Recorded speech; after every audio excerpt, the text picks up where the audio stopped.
Go ahead, Holly. Good afternoon, everyone. Welcome to this month's edition of our UDAT Lunch and Learn. Just as a reminder, UDAT means Universal Design and Assistive Technology. And Shelly and I have a special guest today. I'll let our panelists introduce themselves.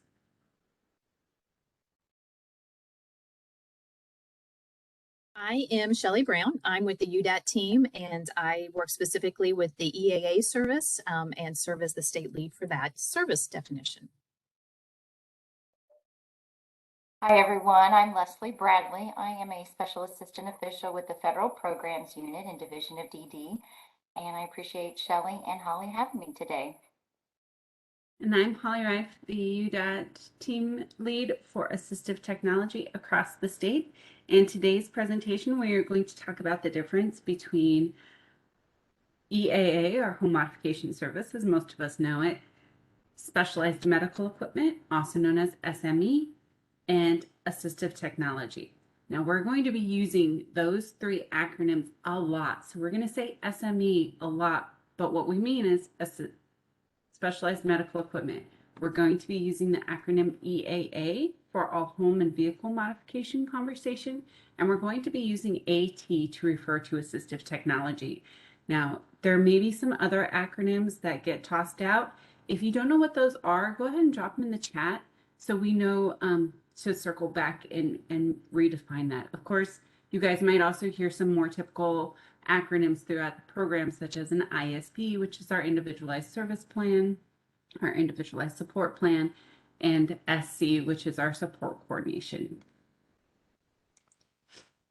We're going to start with some definitions. So, Shelly. Okay, so as you can see listed is the waiver definition that you would find in the waiver manual for EAA. And rather than going through that word for word, just to give you a summary of what that definition includes, is to define the EAA or home modification vehicle modification is any physical adaptation to the home or vehicle that enables the individual to function with greater independence. So some of these adaptations in the home could include things of the installation of a ramp, grab bars, maybe the widening of doors, modification of bathroom facilities, or installation of specialized electric or plumbing in order to ensure that the necessary medical equipment is working for the individual. When it comes to vehicles, we may see some of those modifications that are done exactly to the vehicle in order to allow for greater independence.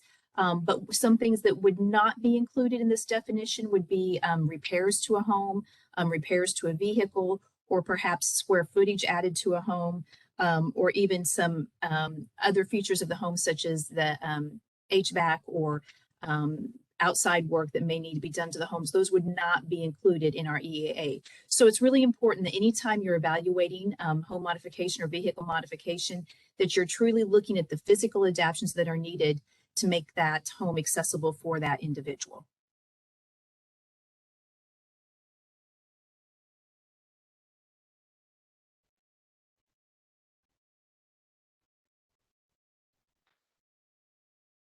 And I'll take specialized medical equipment. So SME, like Shelly said, I'm not going to read the definition that you have there in front of you, but it does include devices, controls, or appliances specified in the support plan, which enable individuals to increase their abilities to perform ADLs or to perceive control or communicate with the environment in which they live.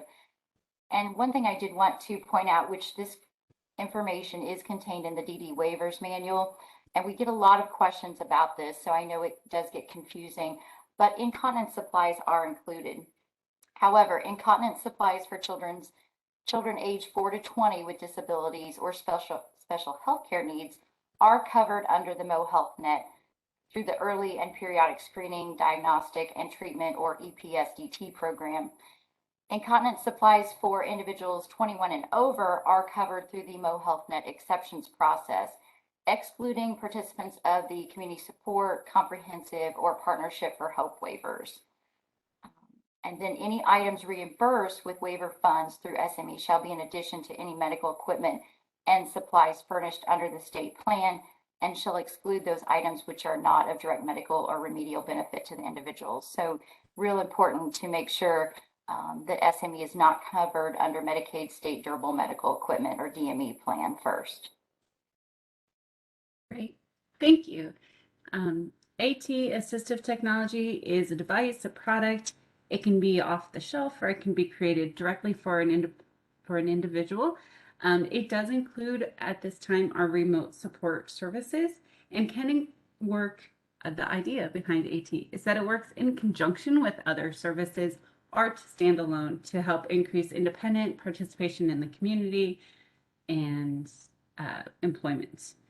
There are 4 areas of assistive technology underneath the waiver definition, and they include the actual equipment, assistive technology service, consultation and education, and then remote support. This is a kind of a breakdown slide between the 3 to kind of give a quick and dirty. So I'll start with this one. So I'm talking, and we're going right to left on this slide here. So AT supports the individual to gain or maintain their independence in their home community, in employment, or through transportation. There is professional consultation available, and a risk assessment is needed.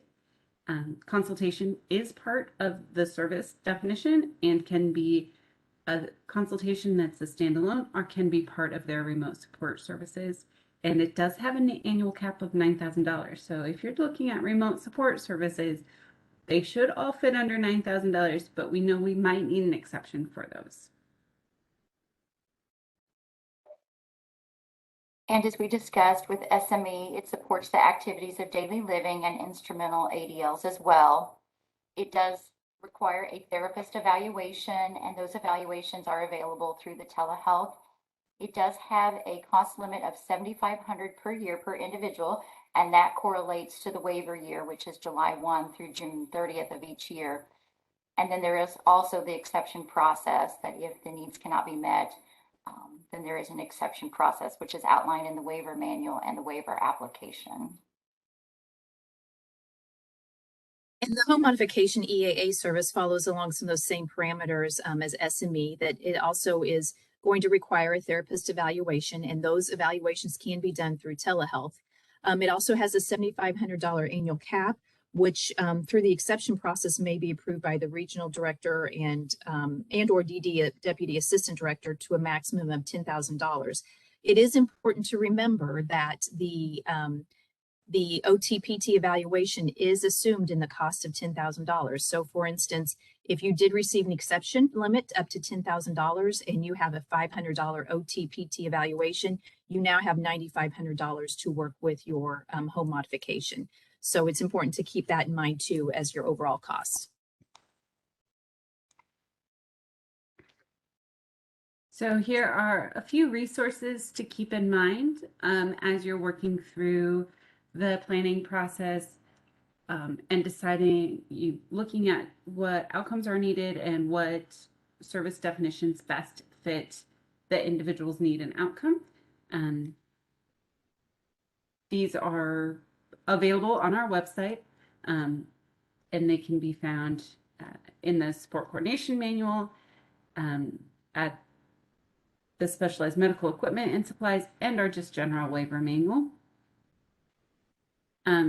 We do have information available on our DMHDD website under planning and ISP development tools and resources. Here you will find all the information about EAA. There's a flow chart, there's a getting started tool guide, just pretty much anything EAA you possibly would want to get you moving in the process.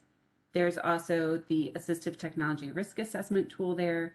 And then we have a technology first page that includes some more information about our remote supports and our assistive technology, and also includes a provider directory of our providers.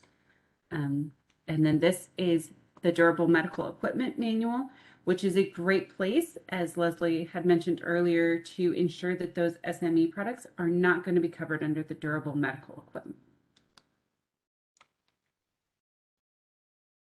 So when is SME, EAA, and AT always SME, EAA, and AT? Each service has a bit of a nuance to it, and there may feel like there's overlap between them, but through planning and understanding what the outcome is, it is very important in determining which service is the best support for the individual's life goals. Sometimes the path is straightforward and it's easy to choose which service best fits the outcome. And sometimes you need to really consider and think about it. Of course, for SME, Leslie is our subject matter expert on that. For EAA and AT, you can always reach out to the UDAT team. And a lot of times, an OT or PT can also help with that. And there is a assistive technology consultation that can support the team in making those decisions as well. So, Shelley, will you tell us a little bit about the EAA? Sure. So as we talked about, EAA is going to be specific to modifying the home in ways that the individual can access the home. So those examples that we've listed here include bathroom modifications. Sometimes these need to be very specific in regards to what type of shower insert may be needed. Is it widening of doorways? Is it positioning of different features such as the sink and the vanity? So we can also see where there's widening of doorways, maybe for wheelchair use, and that may need to be instrumental throughout the home.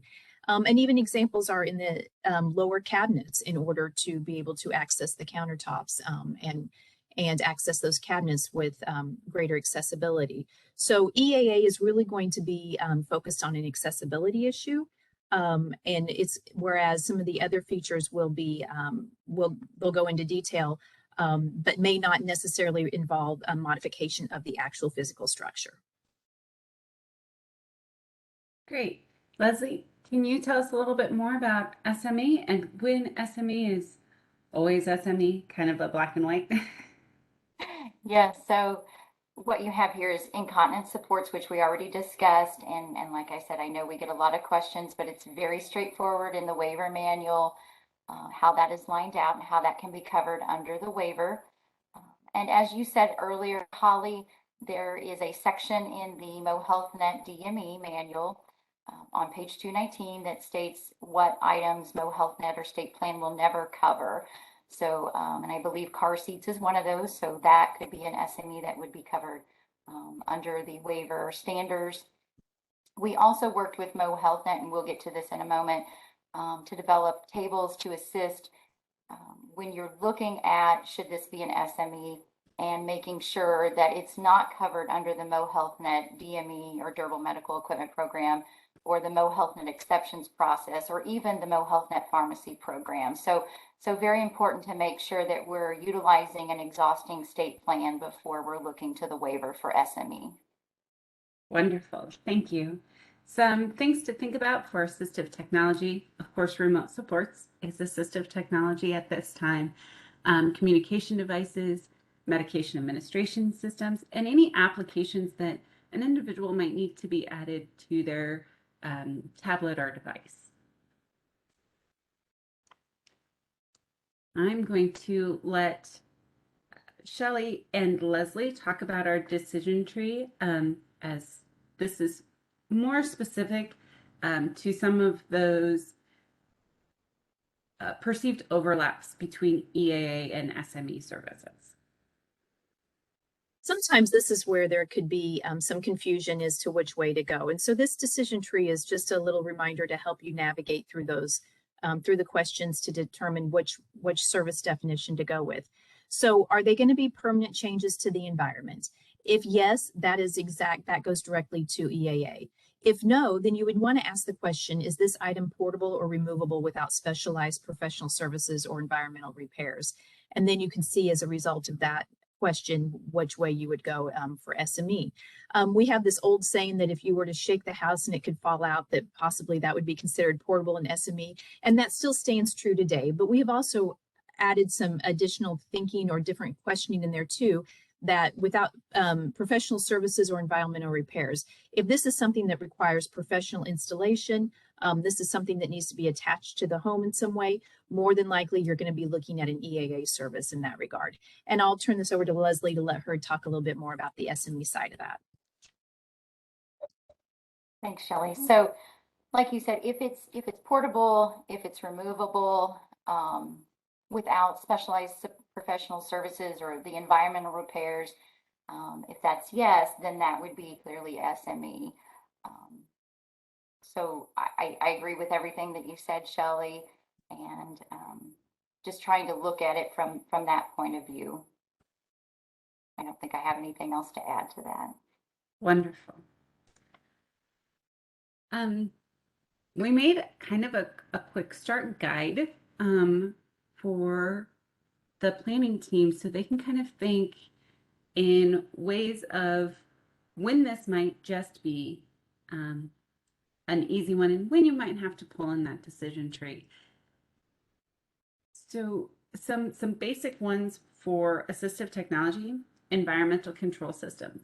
If you have an individual who would like to have control over their environment, turn up and down the air conditioning when it hits 90 degrees after being 40 degrees all weekend. What does that look? Can they see that little dial, or do they need a Nest or a smart home system like Alexa throughout the house? Do they need a medical alert system like a PERS or a MERS, which is a personal emergency response device, or a medical emergency response device? Those would be all under assistive technology. Leslie, what would be some of the things under SME that would just be not have to use the decision tree for? So I think they, and you're going to get to this slide, Holly.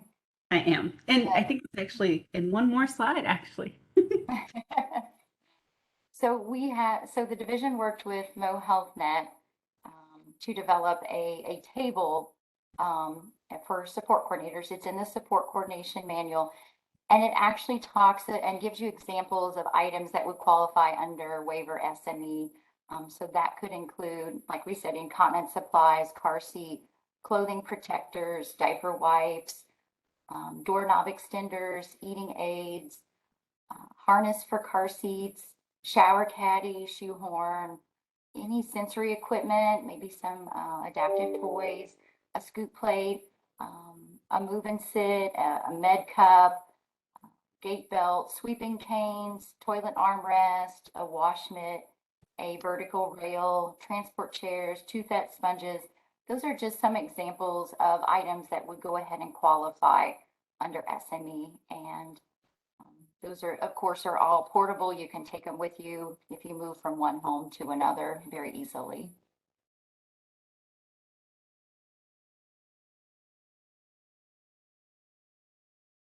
And then for some, for some EAA, of course, we've kind of narrowed that down to vehicle and home modifications and stair lifts or glides or things of that nature, because that does involve installation and that would be attached to the home and requires specialized installation of someone who understands and has the certification to do that. Some areas that might be, because of the advancement in products, we could look at bathtub rails or grab bars. That might require a decision tree, because we see where a lot of times those are made in a more portable effort these days. They may have suction cups rather than installation into the wall. And so those are things that would need to be looked at with maybe a unique lens in the respect of how does this best fit the individual. If it is someone who needs some significant weight bearing, perhaps those suction cup grab bars are not the most beneficial. They need something that's attached to the wall. So sometimes using the decision tree is valuable because it allows you to look at your unique situation and really meet the needs of that individual. Thank you. Leslie, I think these are the charts you were referring to in our last few slides. Can you tell us about them? Sure. Yes. So again, we worked with MoHealthNet to develop the MoHealthNet SME document, which is in section H, of the support coordinator manual. And I think, Holly, you even gave that resource link a couple slides ago. And so basically, before using any waiver SME, you must consider whether an item or supply might be covered by the MoHealthNet DME, the exception process, or even the pharmacy program. And there are 4 tables in this document to assist with what might be covered or not covered by MoHealthNet based on the individual's age, and also items that would qualify under the waiver SME, which I just gave examples of during the previous slide. So Very, very useful document, and I would encourage you to go out and take a look at this. Thank you. So remember that the waiver is the payer of last resort. So if you can find another way to do it, make sure that it's all there. Utilization of the manuals is a great way to provide guidance and resource to the planning team to ensure that we're providing the right service to meet the individual's life outcome. Remember, our goal is independence and fostering and creating more independence. If there's a big project, the whole project must be completed before billing can occur. This is a question that Shelley, I understand, gets quite a bit for EAA. Do you want to elaborate maybe a little bit more on that, Shelley? What does it mean that the whole project must be completed before billing? Sure. So if there's an evaluation that the bathroom modification needs to be completed in order for that bathroom to be fully accessible for the individual, and let's say that includes flooring and a new shower or tub perhaps, and there's a decision to maybe, well, this year we'll do the flooring and next year we'll do the tub. Well, that's really a package deal, because in order for that person to have a truly accessible bathroom, they need to have both of those features completed. So this is not an opportunity where we can always split the jobs. So if that is how it was presented, that both those are needs, then we need that job to be completed before billing can occur. Thank you. I know that's a question we get a lot through our UDAT email. So I wanted to make sure we talked a little bit about it here to kind of help guide some folks. Of course, don't ever feel shy to use that UDAT email either. We're happy to help. Some other additional ideas for funding: check out your local SB 40 boards. Some of them have grants or additional funding that can be used to help support all three of these services, EAA, SME, and AT. I know here locally in St. Louis, our boards are working really hard to help support some assistive technology effort. And don't be afraid to try and get some more local community resources. Some ideas that we've had success with before is the VFW, churches, independent living centers, and sororities and fraternities have to do service projects. So do the Boy Scouts. So if it's something that you think that can be done through a community project, not only is that a great way to support other local efforts, but it's a great way to build community around that individual as well. So that's it for our presentation today. Shelley, we've done really good so far of keeping our lunch and learns less than 30 minutes. Our next one will be on June 14th, 2022 at noon. And always be on the lookout for more learning opportunities from UDAT. Leslie, thank you so much for joining Shelley and I today on our Lunch and Learn and telling us a little bit more about SME. Thank you.